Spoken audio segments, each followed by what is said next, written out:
I'm Katie Bruce. I'm producer curator at Gallery of Modern Art, and I curated Drink in the Beauty, which contains the collection work by Kate V Robertson, which came in to Glasgow Museums collection in late 2018, early 2019. So Drink in the Beauty opened up, that's good, earlier this month. And so we're really delighted that Kate has agreed to be our first artist talk for this show. And I guess what become apparent is that I've known Kate's work for a while, and it's really wonderful that it's in our collection, and it relates to a lot longer history of conversations within Glasgow Museums about her work, but is also really perfectly suited within the current context of this exhibition.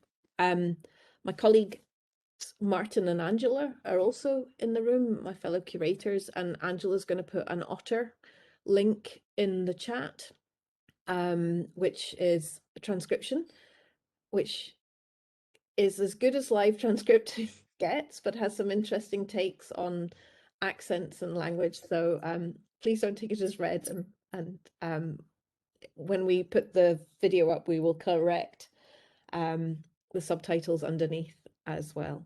As I've said, we're recording this part of it. So if you want to switch your screen off while we're doing this, you're more than welcome to. But please, you can put questions in the chat as we go along, because we'll pick that up at the end. We're hoping that our conversation maybe lasts about 35 minutes. So we'll see. We haven't actually practiced this, so it may be shorter or longer. And then hopefully at the end of this is a chance for you to ask Kate more about her work at the end. And we plan to finish around about 7 p.m. I'm sharing the presentation, so there may be a slight delay depending on which one of my family members is on the Wi-Fi without me knowing about it. So hopefully you'll all be able to see everything. So as I was going to say, I've known Kate's work for a few years now. Was introduced to it through her projects at Market Gallery with the Art Lending Library and Tomorrow's Another Day. And we were just chatting about that earlier on. And Kate's got a very diverse practice. I think that will become apparent that these works are not typical of Kate's work, but they do connect to it. So it includes works on paper, it includes sculpture, installation, but she's also got a collaborative curatorial an artist project. So Kate's based in Glasgow, which is very nice, which means that we can have conversations both in person and online. She studied at the School of Art here in Glasgow, graduating in 2003, and then later did an MFA, graduating in 2009. And I'm really pleased to have been able to get to a number of her solo exhibitions in the last few years. So the most recent one was Post, which happened last year. So it was part online with Patricia Fleming Projects, and it also had a version at Stalenbrand.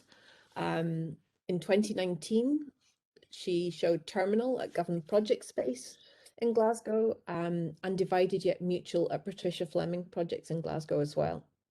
And in 2017, this mess is kept afloat at DCA in Dundee. So we'll see some images of that later on. And then also Object Appreciation Room at the Talbot Rice Gallery, which I don't think we've included any images from that today, unfortunately. And then Semper Solum was also 5 years ago in GI at Oxford House as well.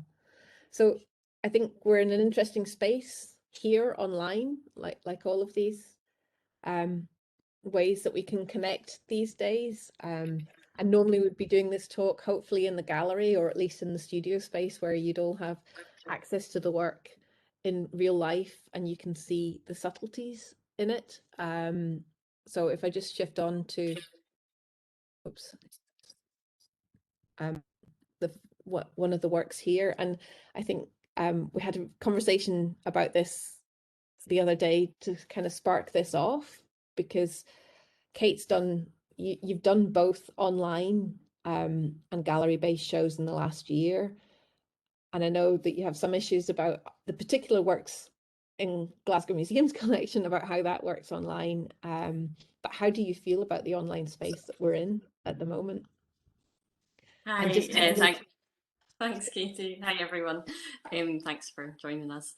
Yeah, well, I mean, I'm obviously like grateful that people have tuned in because I know what it's like to spend a day in front of Zoom and then think, oh, I've got another event. I mean, I think it's super interesting, the online space and our relationship, how that relationship has changed over the last year. But I was interested much earlier as well in how we experience digital space in relation to physical space, and particularly around that show you mentioned in 2017 was maybe where I started consciously thinking about trying to sort of represent the digital space in a physical space, or playing with ideas of how do you experience two dimensions as three dimensions, which is very much what we're doing now. So when lockdown first happened, and I was sort of thinking about that,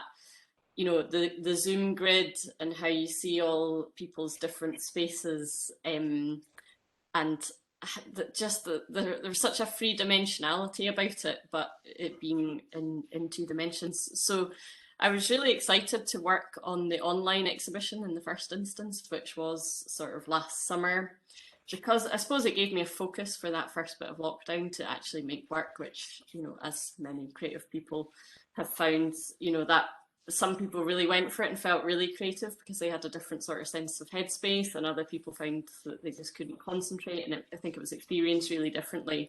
But I found it very productive to really be able to think, okay, so I've been exploring this idea of virtual space versus real space for years, but now suddenly everyone's talking about it and thinking about it, and it's become a completely mainstream sort of conundrum.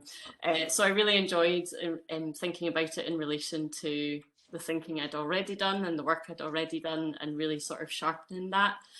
But at the end of the day, as you sort of alluded to in your introduction, I am very frustrated with experiencing art through a screen, as I'm sure all of us art lovers are. And also, I think I make work that is quite difficult to experience in that way. Every artist would tell you that they want their work to be seen in the real, and I think every artwork deserves to be seen in the real, but some are more photogenic than others for sure, and mine is not of the photogenic variety whatsoever.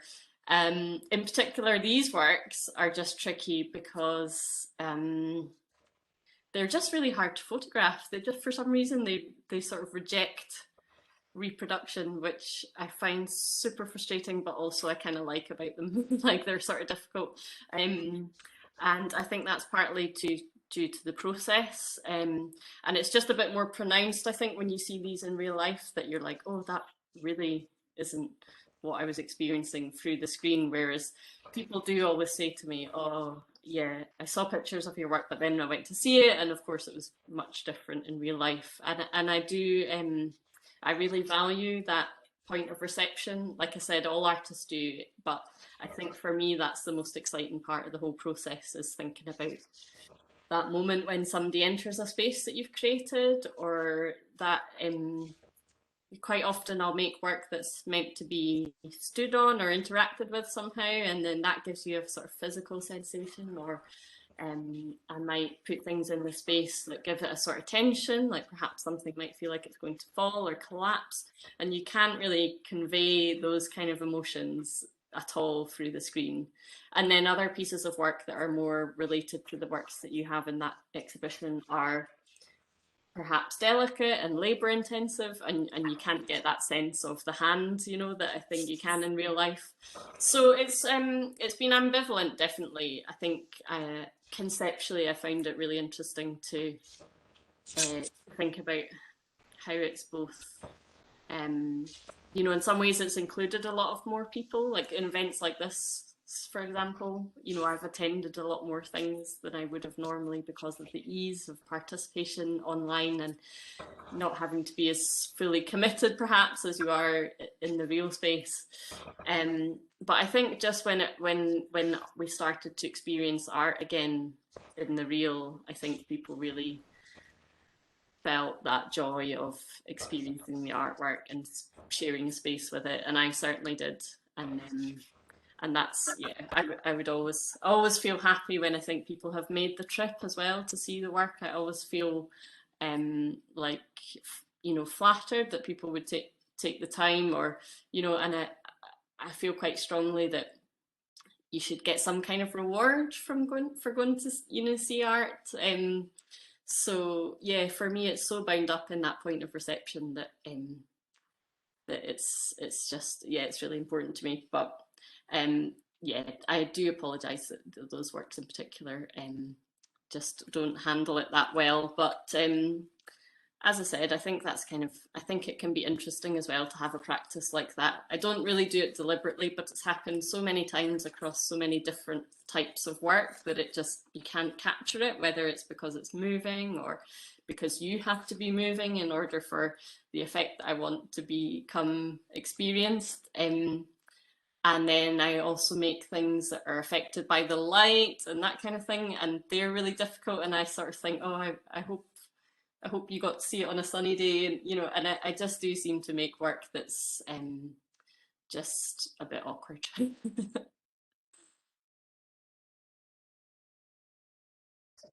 I've got about 3 windows open, so just unmuting, and I was trying to go through the images as you were speaking to illustrate that. And I guess, you know, the way that you were talking about that encounter, I didn't show all the ones from DCA, and we can, because they're, you know, I know I talk about that space that we create for the encounter with the visitor, and I think online that's something that we've had to completely rethink in the last year in a different way. You know, it's not been, you know, as you were saying, that idea of taking the online and into the physical space, that's been part of your consideration of the work. I think we've kind of just got used to the fact that we will have objects in the space and then taking that on here. And, you know, as your works in particular kind of demonstrate, an image of it on the screen is really not the work, because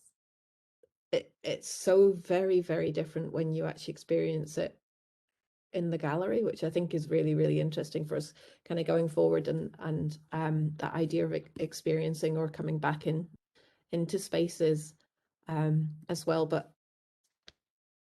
yeah, I thought it was important to highlight that, because I know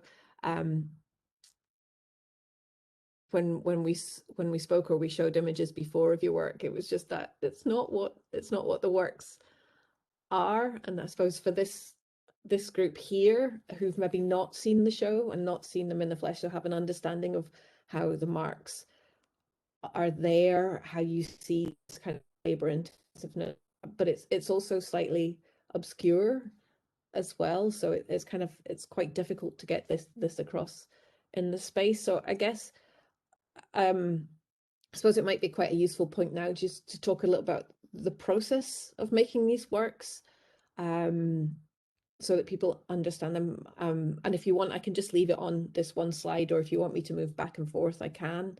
But I guess also where the idea to make them, and how that idea of an ongoing series came about, that because there, you know, we have 8, but there are a large number of these works in existence beyond what we own. Yeah, I think, Katie, if you maybe start with the Financial Times image, that might be a good starting one, and then perhaps the couple after that, and then maybe come back to these and the close-up details of them. So I'll just say I'm just going to skim through the DCA show at the moment.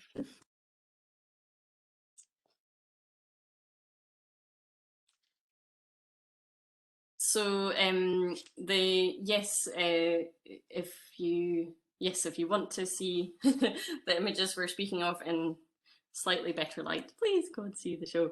The process is I had been calling them transfers, and then somebody informed me that there's a term called borrowed images, which I liked also.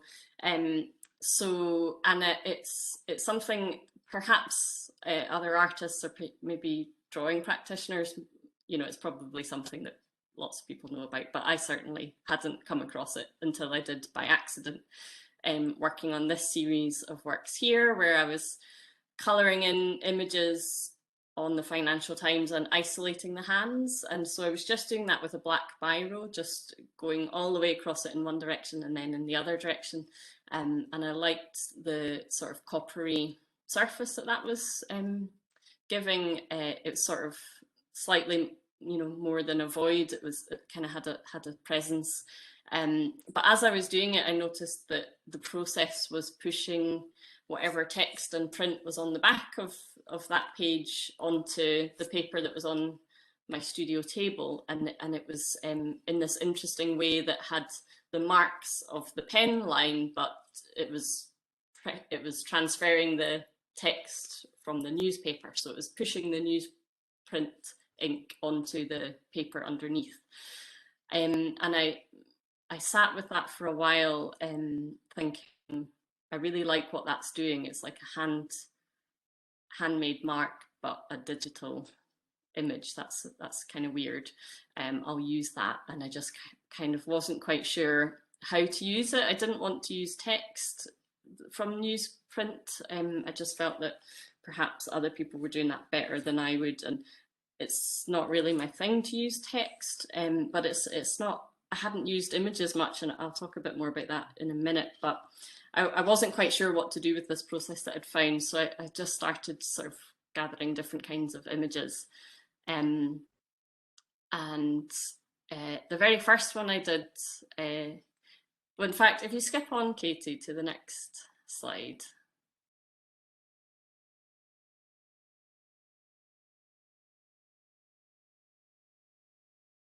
Yeah, so that's sort of the process of doing it. So by sort of isolating an image and then putting it face down onto a blank piece of paper and then colouring over it in both horizontally and then vertically in biro, just transfers the image onto the page, but it transfers it with these sort of pen marks from the hand-drawn line.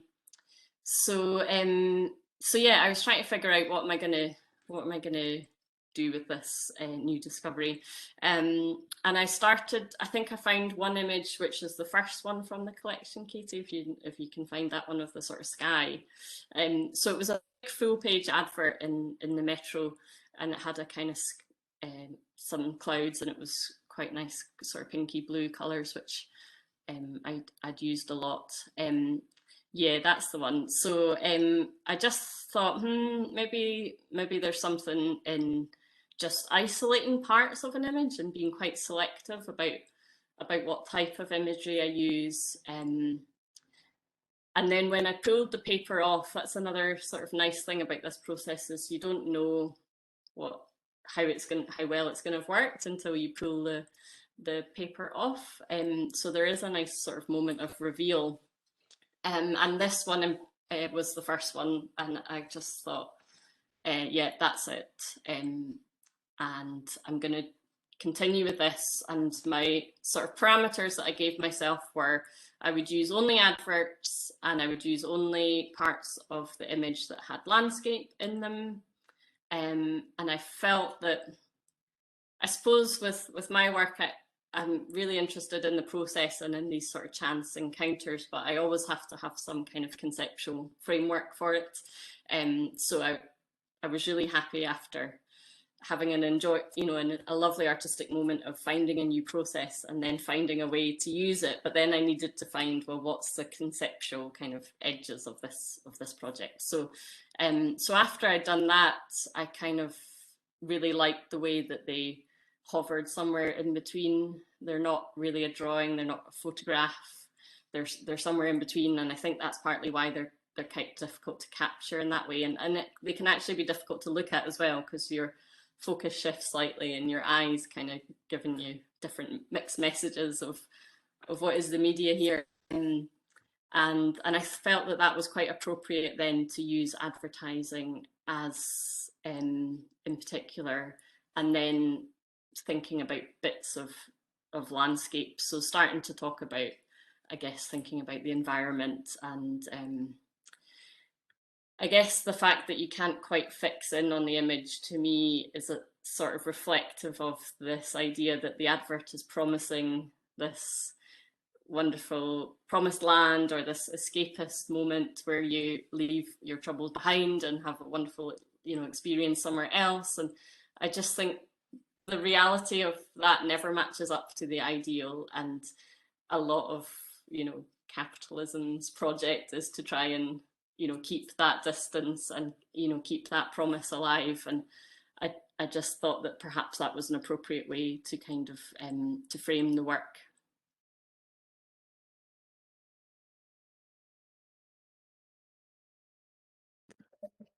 And I guess if we skip through some of the slides and the scale of it, because on an individual level and the works that we've got,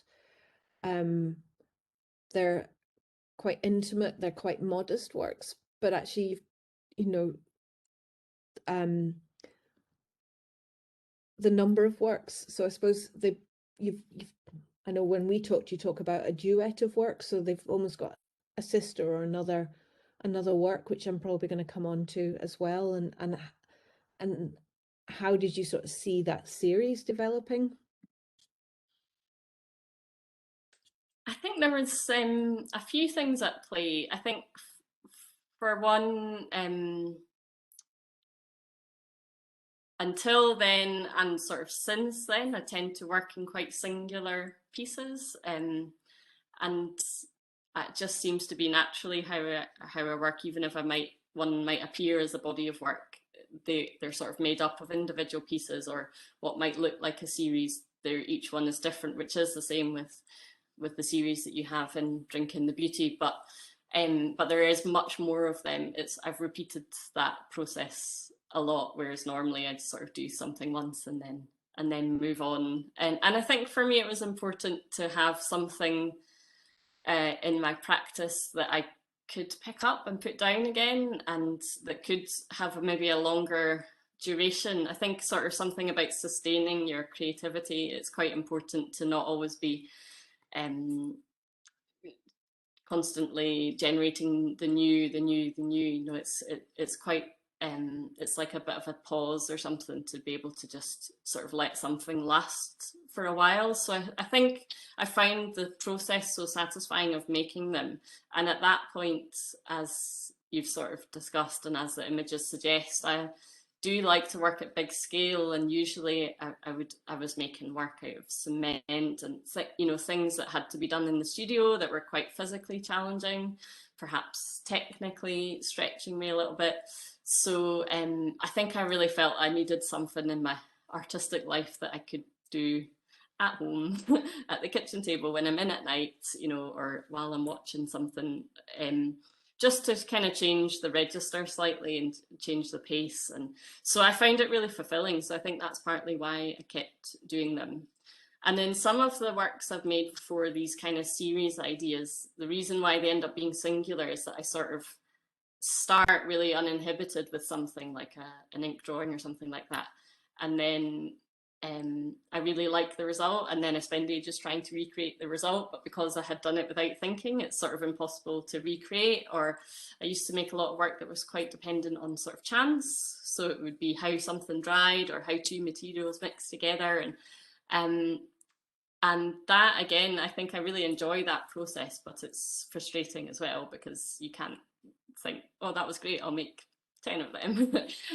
So this was sort of, I finally stumbled upon something which I did have a little bit of that moment, as I was saying, about the reveal and has it worked and is it a good one? Because, for every one that's in GoMA, there's, several which I've been dissatisfied with, but it's a much higher sort of success rate and it's a much more stable experience. So yeah, I just really enjoy doing them.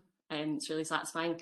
And yes, as you mentioned, this piece that you can see here is the kind of other side of it. So the pieces with the biro from the newspaper are just so tactile. They have this sort of rippled surface. I just couldn't possibly throw them away. So I was thinking, well, what can I make out of this piece, you know, so it kind of became a kind of patchwork banner. So at some point I really wanted the banner to get bigger, and so I was kind of frantically producing lots of these, and at that point the balance shifted, and the byproduct became more sort of valuable to me, and the other bit was like, oh, just kind of putting them aside for now. And so I really like that duality of there not being such a thing as the product and the byproduct, or, you know, the thing and its leftovers or its waste, that each part of that had a different and equal value.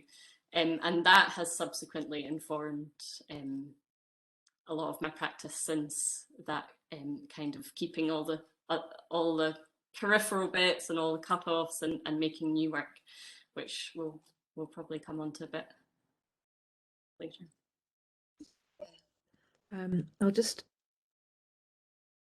it's almost like fabric hanging up there. You kind of lose the sense of paper when you see it on that scale, particularly with photography. And I suppose this is one of the works I do think does photograph well of yours. I know we were having that conversation earlier about it doesn't necessarily, and I'll just, yeah. So if you've not been into GoMA, this is the work in the current exhibition, Drinking the Beauty, with the press photographs, from which Kate was very kindly doing along with Joe and Jackie when I was self-isolating at home. So we have this, the official documentation's not been done there yet. But I suppose it was kind of, I wanted to pick up on something before we get to the actual show itself, in that I was really interested in these particular works on paper because I'd just come out of the experience of doing Ripples on the Pond, which was a collection exhibition at GoMA from Glasgow Museums collection. And I was really interested about how women worked on paper as a significant aspect of their practice, and thinking about wider relationships to work on paper in the collection. And I know that you were unsure because it wasn't necessarily about your practice coming into the collection, but I was wondering how you feel about your work coming into a collection when, you know, as we've kind of alluded to earlier, and, you know, we might go on to speak about it, is so site specific, whereas it comes into a museum and you don't get that in the same way. Yeah, it's true. But I think I was also just so overjoyed to be in any collection that, you know, in particularly Glasgow Museums collection, that sort of overrid any, you know, concerns I had. But I think you just shift your thinking. I think my sort of thinking about working site specifically has become a lot more looser and enlarged than it was. Like, I realize now that I approach everything site specifically, regardless of it having to be a big scale exhibition, or, you know, so an online show, that's a very different thing. I'll approach that very differently. But even like a talk, each one I would approach differently, or it's sort of become a bit of a running joke with people who know me that I would always try and sort of match my outfit to the artwork. But I think that's part of that thinking of like, what's the context of this event, or what's, you know, what outfit would work best, what language, what material, you know. And I think it's sort of, it's I realised that it's much more of a holistic way of approaching life and work, sort of to think about what does this particular situation demand of me, and what's the best way to approach that. So I think it didn't, I haven't really been fazed by that element. What I think this sort of site has shifted from being about the exhibition, because I guess that's normally the bit that I can control, and I'm really into the idea of exhibition making. But I think as soon as that's taken, that responsibility is taken away from me, I can sort of sit back and enjoy that. Now it's your job to think about what context this work is going to be shown in, and I think that's really liberating as well, to think that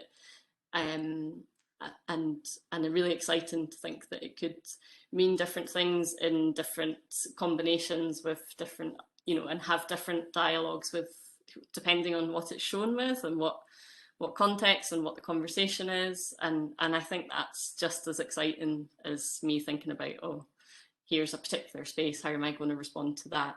And it's just a sort of slightly more opened up way of thinking about the kind of the site, but it also takes the responsibility away from me, which is really useful, because I think for, like I was saying about sort of sustaining an artistic practice, like I was realizing that these big site-specific installations I was making, I love doing them, but you have to be there, and so it sort of means, and you have to be there for quite a long time, and especially if you've got, you know, family and whatever, you can't sort of go jetting off for months, you know, to install a show. And I think, you know, I'd sort of exhausted perhaps the local potential of that type of way of working, and I had to have something that could be sent away and that could be managed remotely and by other people, and perhaps that was in multiples instead of there just being one of everything, and that, you know, that could work on that scale. So yeah, I think that piece of that body of work,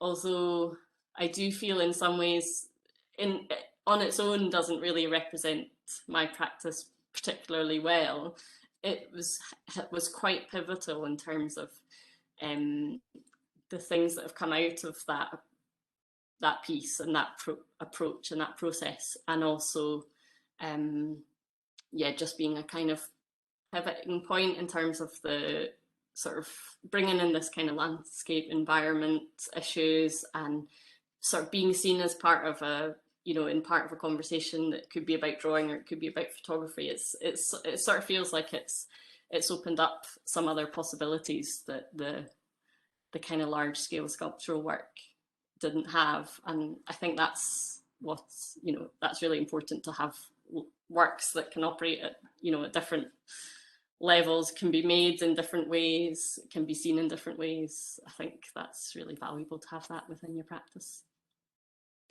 And I think also, I mean, in some ways they are sites specific, because I remember when Will and I went to see them up at GSS, they were in plastic archival pockets on the wall, and that idea of framing hadn't really come into them as well. In some way, the framing is maybe the site-specific aspect, because I know the spec around the framing took quite a while to think about and what was appropriate, and I guess for us to, as well in the museum, about they are so fragile in lots of ways because of the ink and the process as well. So like the glass becomes quite important. So they have their own, I suppose, microsite specific way of operating as well, beyond for our context.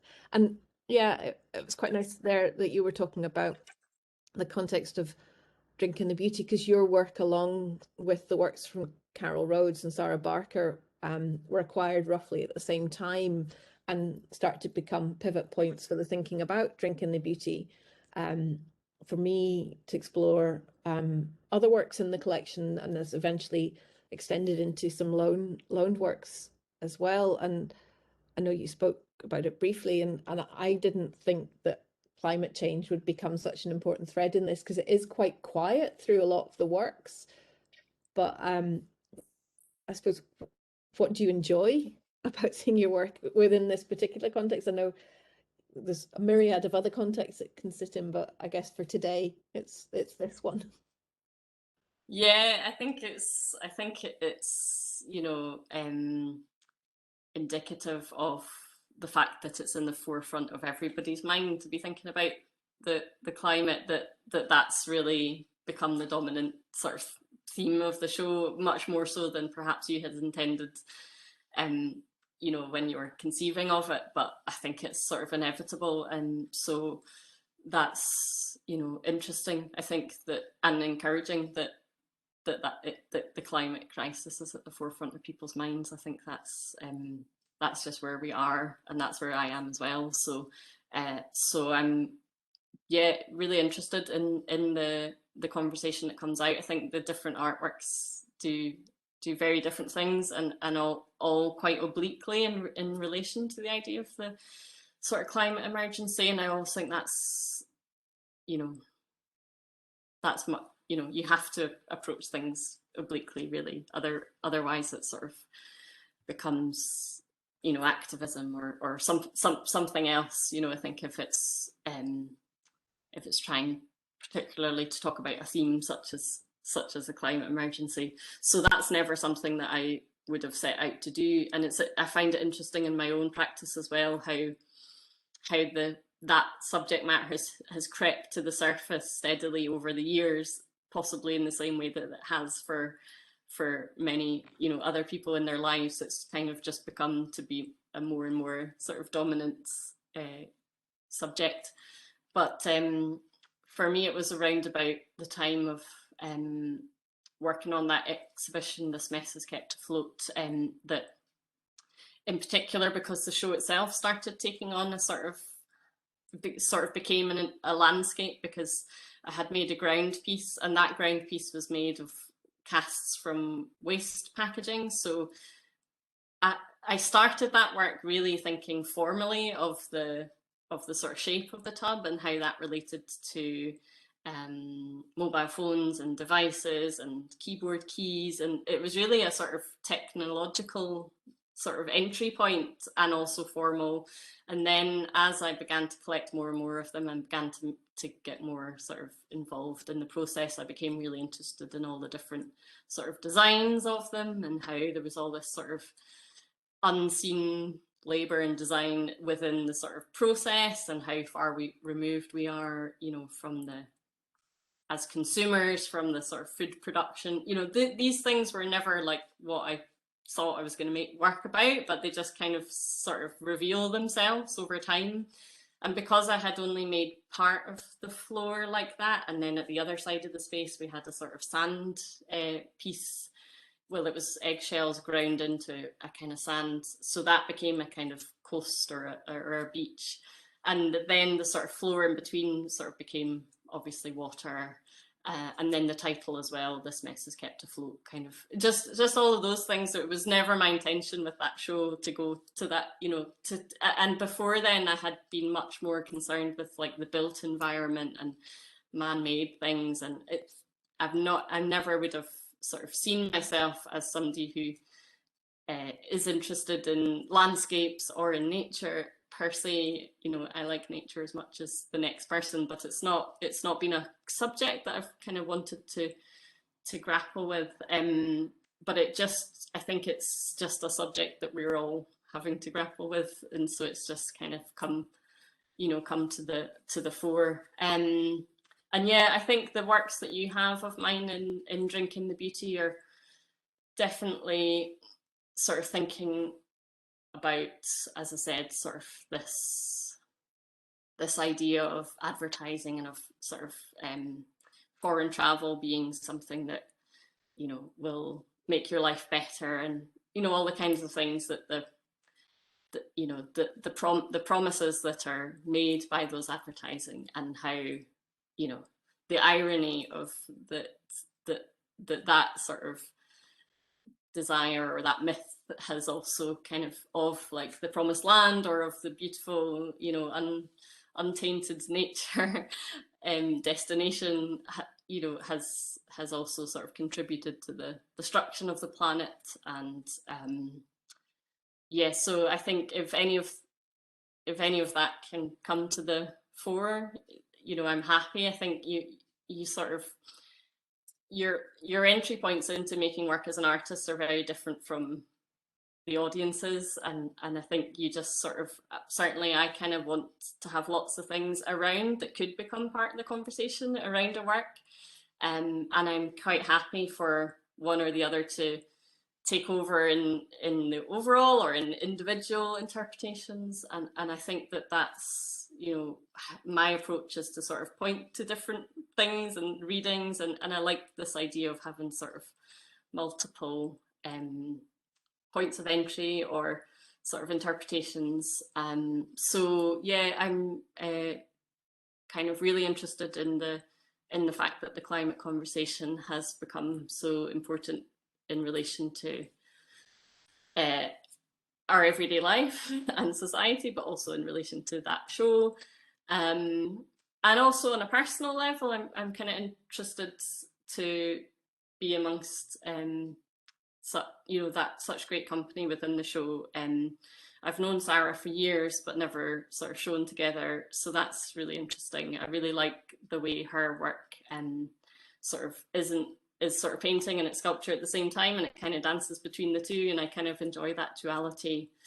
And Carol Rhodes, we were in sort of adjacent shows together in 2016 over in Oxford House in Glasgow, and you had to walk through my sort of installation to get to Carol's show, which was, they weren't connected, but they just happened to be next to each other. But that was also kind of done for a reason, you know, that there would be a relationship with the work between the works, and I had never considered her work as I knew it for sure, but I hadn't sort of considered it as a sort of point of reference, or I suppose not having considered myself to be particularly interested in either landscape or painting. But having to spend that time with the works, I just began to appreciate them so much, and I loved the kind of the similarities, which weren't huge. It was just small, subtle things like the colours and the tones and this sort of sense of looking at something from above. I sort of enjoyed that initial sort of connection with Carol, and I'm enjoying it again in this show. And then other works that I hadn't, you know, artist work that I hadn't known, but I find a lot of affinity with. So, you know, it's like meeting a group of friends that you didn't know you had, or something like that. Yeah, the social space of the exhibition and the works, and I guess that's, you know, the joy of them coming into a collection, in that, you know, if people get a chance to go and see Glasgow Museums Resource Centre, they're not organised, well, they're organised in pods which allow mediums to sit together, but it's not necessarily thematically organised, and it's quite interesting sometimes the juxtapositions of works that end up for practical reasons in the same spaces as other works, and it can really spark off different conversations as well. And you know, that's the joy of exhibition making from a collection, is, you know, the oldest work is in there is from the middle of the 1800s, with Anna Atkins, but then there's equally Jackie Parry's work's not been seen for over 30 years, but it feels really fresh and relevant and relates, you know, different aspects of work with paper as well. So it's really nice to be able to do that with a collection work. I'm aware of time in that we've eaten up a lot of it, and maybe just, you know, you mentioned it before, and it does kind of relate to this conversation about waste, or thinking about that within your work, and just about where some of this work has led to in your practice, and what you're considering at the moment. So I'll just move along to further pieces of work, and then you can talk a little bit about them, if that's okay. Sure, yeah. So yeah, I've sort of taken on quite consciously this idea of keeping all the leftovers and of using them, whereas at the time it just sort of happened that way. But now I'm like, no, that's a thing that I'm gonna do, and I really enjoy doing it as well. I think I'm just something about having lots of one material. I definitely must operate in sort of multiples or something, because, you know, like one of these little shreds, so the bits in the image there are like the sort of edges that I would cut off, and the little bits of tape that had secured the newspaper image. And just when I have sort of a pile of them in front of me, then they sort of start to take on something. And I just thought, yeah, you know, I think that's the thing that you just learn to do as an artist, is to sometimes just forget about what something means, or, you know, but it's just to sort of follow your interest in a particular material. So I've really enjoyed that, and I think it harks back to my origins in photography, where you had the negative image and the positive image, and then also with my experience of sculpture has been very like that. I often find the mould just as sort of interesting as the cast, and think that seems a shame that there's all this stuff that just doesn't, you know, the parts of the process that don't come into the end results. So I've kind of carrying that through, particularly on works on paper for now, but it's going to come out sculpturally as well, I think. But so as I've been gathering largely the metro to make the works we've been speaking about tonight, just, you know, partly because it's free and there's lots of adverts in it, so it was a good source. But I got really into collecting the registration marks from the printing process. I just thought, they're too nice to throw away. I'll do something with them. But, you know, as my usual way, I couldn't think to use just one or two. It's like it had to be many of them. So yes, I collected lots of them, and so did my family. And then I was trimming. As I was trimming those, I started to amass tubs and tubs full of the trimmed, you know, bits of newsprint that I trimmed around them. So then they became this work here and several others like it. So yeah, I just it's been really productive to as a sort of starting point for works, just to think, well, I'm just going to do something with these, and whatever it is that is the best use for those is the work. So in a way, those kind of works come quite easily, although it's through a process that takes a long time to accumulate the materials, and it kind of takes a long time to make them. But it doesn't, you know, it doesn't require a lot of hard thinking, which is also useful. But the downside of that sort of collecting everything is that I've sort of stopped throwing anything away. So oh well. Oh yes, I know. It was really lovely to visit you in your studio the other week, but also, yeah, slightly nervous that I'm going to knock over a box of something at the same time. And I think is the next one our last image, which I think is quite a nice one to kind of finish on, because it's the same process. And you were talking about that on-screen presence, and I think I might come out of our my sharing presentation so that we can almost go back into our grid-like view and see if there's any questions from anybody as well. So